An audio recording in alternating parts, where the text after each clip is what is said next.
What is up, everybody? It is your boy 𝗏𝗏 back with another video. With just a minimum of games left in this NBA season, here are a few teams that I would like to share my thoughts on as we get towards this postseason. Now let's get to it.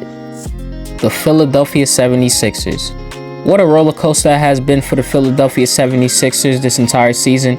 From trading James Harden early on, Tyrese Maxey having an incredible season, being named an all-star as well, and of course the reigning MVP Joel Embiid having once again a marvelous season, if not better, until an injury has taken a toll on him. Injuries are the worst, and as fans we obviously hate to see our favorite players, superstars, go through injuries like this. I mean, let's be real, Embiid was definitely, at least in my mind, the clear front runner to claim yet another MVP on his resume. This brother was literally leading the league in scoring with 35 points per game and field goals. There have been so many expectations through Embiid's tenure with Philly, but it always seems to fail some way, somehow. Philly had also made a few moves not too long ago in acquiring Kyle Lowry, Buddy Hield, and Cameron Payne, but I'm not sure that changes much. If you take a look at last year's postseason, Philly had gone 3-2 against the Boston Celtics, which was very scary because so many people had Boston as the favorites to win the East last year, and I was definitely one of them. And to me, that had to be the 76ers' best chance to finally get to the conference finals in 22 years. And now coming into this postseason, I can't exactly say for sure, but it doesn't look like Philly's going to make a deep run unless they can obviously get Embiid back. The 76ers are 26-8 with Embiid in the lineup, winning about a clip of every team in the East except of course the Boston Celtics. But without him, Philly has gone 10-22. That is not going to be good enough. Nick Nurse and those guys are going to have to figure out a way to be better, knowing that Embiid is not going to be in the lineup for the time being. Otherwise, they'll most likely end up in the play-in tournament, but the focus is really on how much can Joel Embiid progress to make a return. Obviously, without Embiid, Philly is not going nowhere. And at this point, it's really looking like only time will tell. The New York Knicks. As you may all know, I am a Knicks fan. As I mentioned previously, how much we as NBA fans hate injuries to our favorite players, but let alone players that are on our favorite team. Sadly, that has been the case for New York as of late. I honestly couldn't be more proud of my New York Knicks, but at the same time, I'm also very hurt. Julius Randle has been out since January due to a dislocated shoulder injury. Mitchell Robinson has also been sidelined with an ankle injury since December. OG Anunoby, who the Knicks acquired during the trade deadline, had also been sidelined since January due to an injury, but finally made his return 2 days ago and has been stellar yet again. I would also like to thank my dog, the man, who I personally thank every night for carrying over the hump, helping the New York Knicks win games, and that is Jalen Brunson. Just had back-to-back games with 40 points and over. I couldn't be more proud of how much he has done for the Knicks this season. Oh, and let me not forget, let's give credit to where credit is due to Leon Rose and the rest of their front office as well, for the amazing moves they have done in acquiring some key valuable pieces to their roster. Now, I'm hoping the Knicks can come back as healthy as possible. The New York Knicks as a whole has played great all year. I can only imagine how well they would do in the playoffs. Probably a shocker to most teams. Now, I wouldn't say that the New York Knicks are championship contenders, although if healthy, they would probably have a good chance on making it to the Eastern Conference Finals. But just like Philly, it's looking like only time will tell. The Los Angeles Lakers. Since winning the NBA in-season tournament, the Los Angeles Lakers have had a little bit of a shaky season. Lately, they've been up and down, although they defeated a good amount of noticeable contenders as well. But as the season comes to an end, the question is, can the Los Angeles Lakers still make the NBA playoffs? They've won their recent game against Atlanta after losing 2 games in a row to Sacramento and Golden State. They are currently 9th in the Western Conference, and they've been in between the 9th and 10th seed for a while now. And although Anthony Davis has been durable this season, LeBron James is still going strong, and let's give props to D'Angelo Russell as well.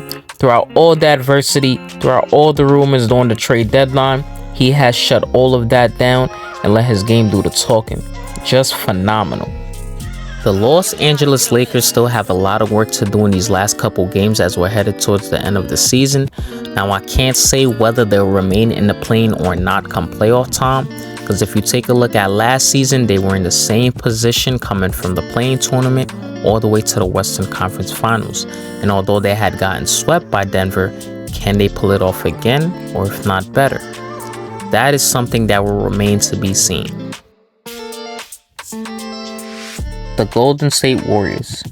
The Golden State Warriors have been in a somewhat similar situation just like Los Angeles, very shaky all year, from the suspensions of Draymond Green, the loss of one of their assistant coaches, the injuries with Chris Paul, Klay Thompson's role on the team, Steve Kerr's young core calling him out about their roles on the team.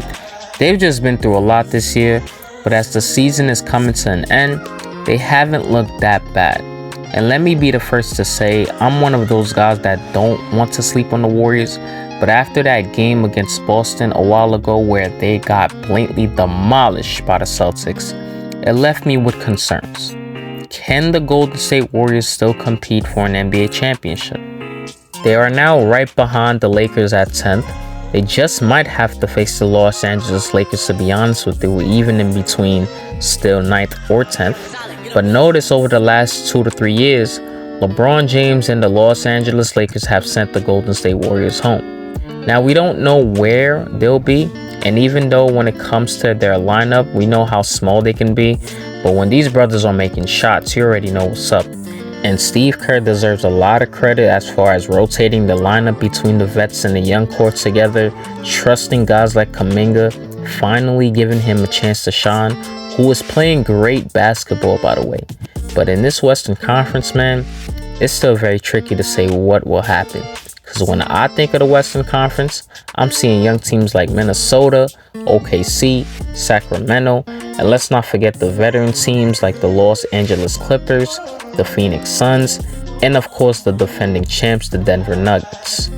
Depending on who they'll see, I'm really not sure what to say about the Golden State Warriors, but as a basketball fan, I don't think there's much expectations for them, and obviously, the ones that have expectations for them are themselves and their fans, which leads me to talk about this next team.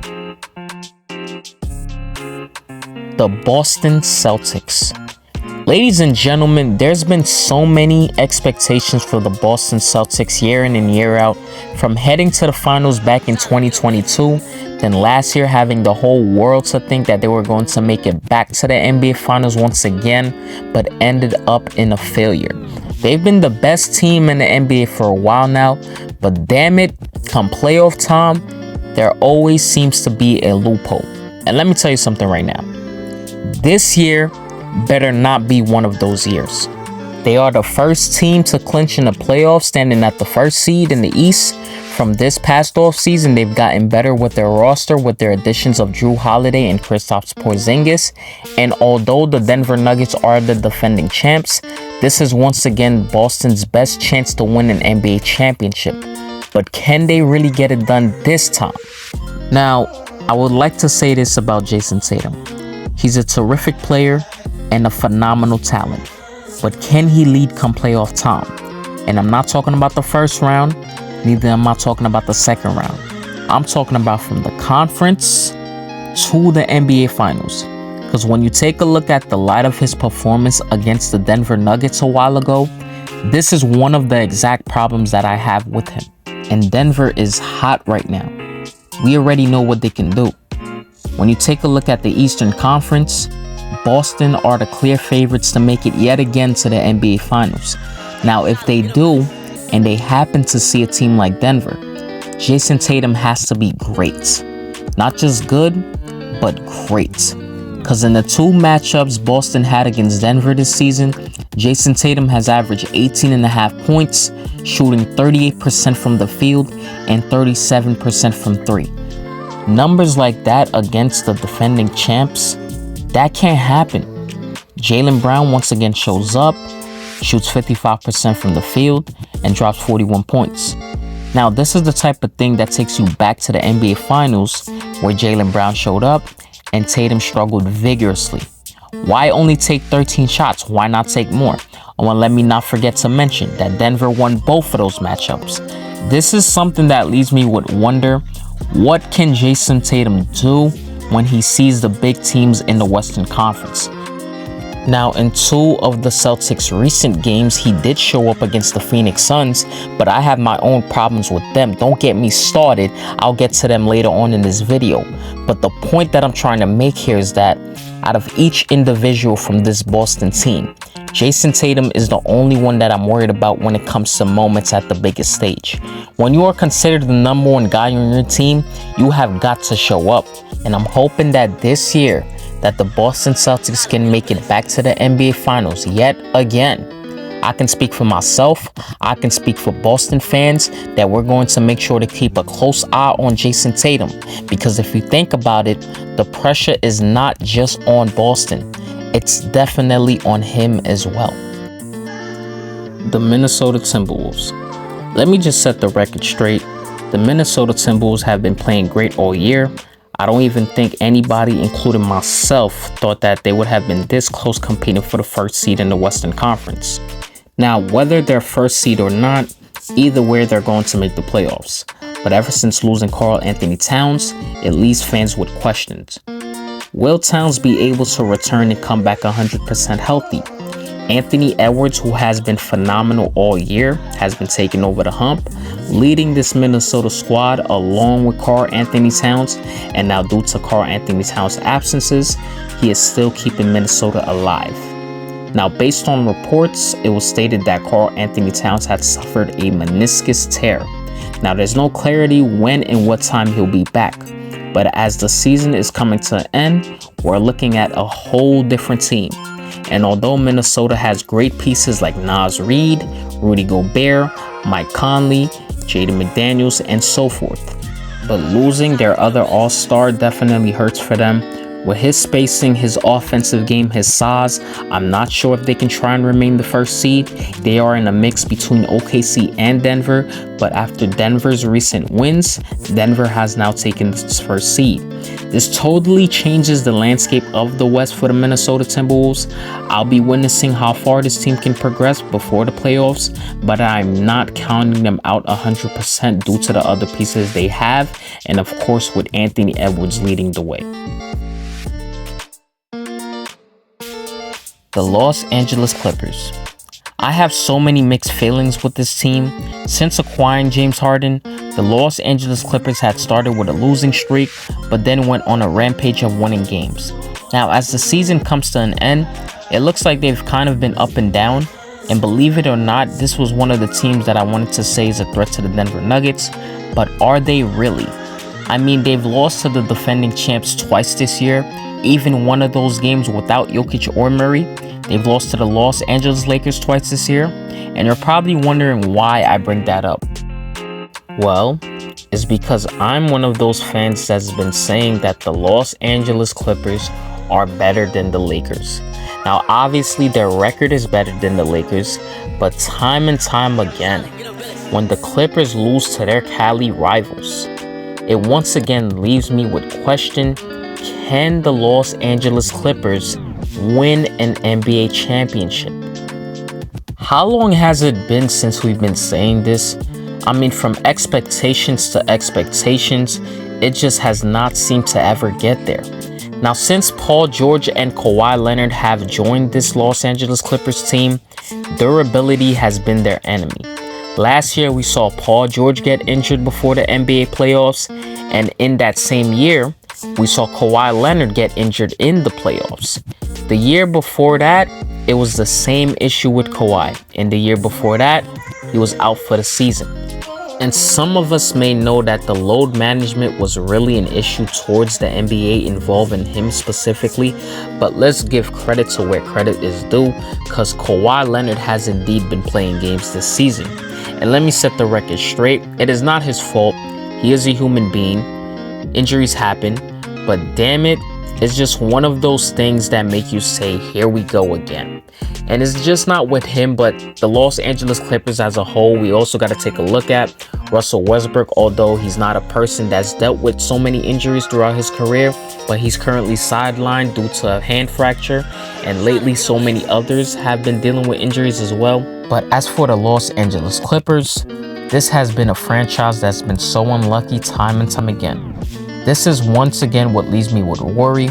I really want to say that the Clippers are a threat in the West, believe it or not, but I'm afraid to say that I feel like another injury will once again jeopardize their season, or should I say their playoff hopes. You can literally hear the frustrations from Tyronn Lue during post-game interviews. Steve Ballmer, you can only imagine how he's feeling. And even if they still have Paul George, James Harden, and Russell Westbrook, they are not winning the NBA championship without Kawhi Leonard. Plain and simple. Once again, durability has been the Clippers' enemy for quite some time now, but we're going to have to see how much it progresses for their roster. Because without a doubt in my mind, if this Los Angeles Clippers team can stay healthy, they are indeed championship contenders. The Phoenix Suns. I don't know if you guys remember, but before the season started, in my last video, I stated that the Phoenix Suns were my pick to make it to the NBA Finals. And you had some folks that thought I sounded crazy. Well, I'm here to tell you, maybe I did sound crazy. And I'll tell you why. The Phoenix Suns have been somewhat disappointing for me this year, because I obviously had so much expectations for them early on in the season and moving forward. The Suns' big three have only played 29 games together, and although those three guys are without a doubt three offensive weapons, but injuries have also held them back, and more so on Bradley Beal. Now, it's been so confusing for me because I don't think I ever seen Bradley Beal dealt with as much injuries as he has this season. Now, Kevin Durant has played 62 games this season, Devin Booker has played 55 games this season, and Bradley Beal has played 40. And it leaves me with question, how far can this team go? Or how many more games can this trio play together? And obviously come playoff time. And this is one of the things that bothers me because they've hardly played together, so we're not exactly sure how good can they be if they are considered contenders. Although Kevin Durant has been the most durable player between the three of them, but it's like if one guy gets hurt then comes back healthy, the other guy's now hurt. Then it runs in the same cycle over and over. Not being able to see them at full strength also shows in most games that there is no real flow for this team offensively. I mean, you would think with Bradley Beal, Devin Booker, and Kevin Durant that their offense as a team would be top notch. Devin Booker has shown us that he can play point guard, but he is still not a true point guard. They are the worst team in the fourth quarter. They're tied with the Golden State Warriors for blowing the most leads when trailing. The top two teams in the Eastern Conference, Boston and Milwaukee, easily took care of business against them in their recent meetings against Phoenix. They are currently 8th in the Western Conference. If the playoffs started today, they'll be competing in the play-in tournament. The Phoenix Suns are so disorganized. And let me tell you something. We hear so much talk about how Kevin Durant is not the vocal leader, and that's fine. Not everyone leads that way. But ever since the departure of Chris Paul, you have got to have somebody on that Phoenix Suns franchise to put that team in place. And I ain't talking about just coaching. Anybody on that 15-man roster can speak up. The personnel of keeping the team organized is just not there. And when you don't have that floor general on your team, it backfires. That explains giving up the leads in the fourth quarter like they do. The problem with the Phoenix Suns is that everyone there just seems too damn comfortable. I don't know what else I can say about the Phoenix Suns. My expectations for them has obviously transitioned to what I'm saying now because, as I said before, some fans decided to call me out and said I sounded crazy. Well, let me tell y'all something. I guess you folks are right. But guess what? I'm still not counting Phoenix out just yet. We'll still be witnessing, or should I say I'll still be witnessing, how much can the Phoenix Suns move forward from now. The Milwaukee Bucks. If you guys remember before the All-Star break, the Milwaukee Bucks had fired their original head coach Adrian Griffin, then hired Doc Rivers as his replacement. Now, let me be the one to say, I personally thought Adrian Griffin's firing was not a shocker at all, especially when the Bucks were looking for a head coach. because I don't think he was the right man for that job. Although I do feel for him. He's well educated, he knows the game, he's also a former player himself, and he's been an assistant for countless years before getting his first head coaching job with Milwaukee. But I don't think he was respected by Milwaukee. And not just with the players, but the franchise itself. And this was told that this is who Giannis wanted. And he can say there was no personal beef between them, but based on what we saw on the court, it just looked a mess. And I'm sure guys like Bobby Portis and Brook Lopez can admit to that as well. Why I bring that up? Because while under Adrian Griffin, their defense were literally in shackles. I mean, you're talking about ranked below 21st defensively. Obviously, the loss of Jrue Holiday played a big part in that. Even though they have Damian Lillard, who's an offensive juggernaut, but defensively, he is no Jrue Holiday. And in spite of all of that, I don't think Adrian Griffin deserved to be fired. I mean, they were second in the Eastern Conference with a record of 30-13, which was a very good record for a first season head coach. Now Doc Rivers takes over, and his first 10 games with Milwaukee, he only wins 3 out of those games heading into the All-Star break. Then as they return back from All-Star break, Milwaukee wins 6 straight. Defense was literally Milwaukee's calling card. After the All-Star break and ever since then, they led the league in opponent scoring average and field goal percentage. Now, do I see the Milwaukee Bucks winning the NBA championship this year? I'm not sure. Can they do it under Doc Rivers? I'm not sure. This is how I feel about the Milwaukee Bucks. There's a lot of questionable marks for me involving this Bucks team. They're obviously making the playoffs, and they have their 1-2 punch in Damian Lillard and Giannis, including other key pieces that can make this team be successful. Khris Middleton has finally made a return not too long ago. Let's see if he can remain healthy. We'll be seeing how far this Bucks team could go, but as I said before, and I'm going to say it again, the Milwaukee Bucks and the Boston Celtics have got to match up in the Eastern Conference Finals. That has got to be the matchup, period. And I'll leave it there. Don't forget to please like, share, and subscribe. All my social media links are down in the description below. The NBA playoffs is nearly days away, so stay tuned for more, and without a doubt, you'll be seeing me more. Don't forget to also leave a comment down in the comments section on your thoughts as we wrap up this NBA season. And without further more, till next time, Jono out.